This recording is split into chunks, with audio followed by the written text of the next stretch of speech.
بسم اللہ الرحمن الرحیم۔ صحیح بخاری حدیث نمبر 943۔ جب جنگ میں لوگ ایک دوسرے سے گٹ جائے تو کڑے کڑے نماز پڑھ لے۔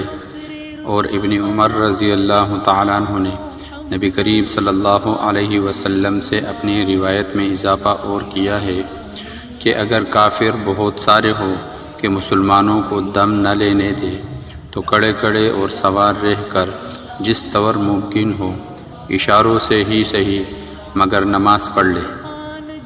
صحیح بخاری حدیث نمبر 944۔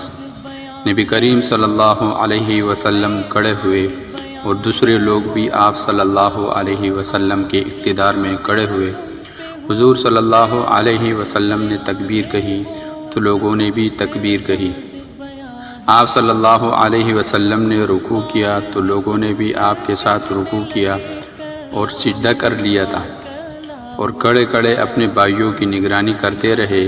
اور دوسرا گروہ آیا جو اب تک حفاظت کے لیے دشمن کے مقابلے میں کھڑا رہا، بعد میں اس نے بھی رکوع اور سجدے کیے جب سب لوگ نماز میں تھے، لیکن لوگ ایک دوسرے کی حفاظت کر رہے تھے۔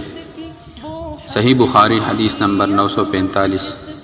حضرت عمر رضی اللہ تعالیٰ عنہ غزوہ خندق کے دن کفار کو برا بلا کہتے ہوئے آئے اور عرض کرنے لگے، یا رسول اللہ صلی اللہ علیہ وسلم، سورج ڈوبنے ہی کو ہے اور میں نے تو اب تک عصر کی نماز نہیں پڑھی۔ اس پر ان حضرت صلی اللہ علیہ وسلم نے فرمایا کہ بخدا میں نے بھی اب تک نہیں پڑھی۔ انہوں نے بیان کیا کہ پھر آپ بطحان کی طرف گئے جو مدینہ میں ایک میدان ہے۔ وضو کر کے آپ نے وہاں سورج غروب ہونے کے بعد عصر کی نماز پڑھی، پھر اس کے بعد مغرب کی نماز پڑھی۔ اللہ تعالی عمل کی توفیق نصیب فرمائے۔ احکام شریعت بتلائے، احکام شریعت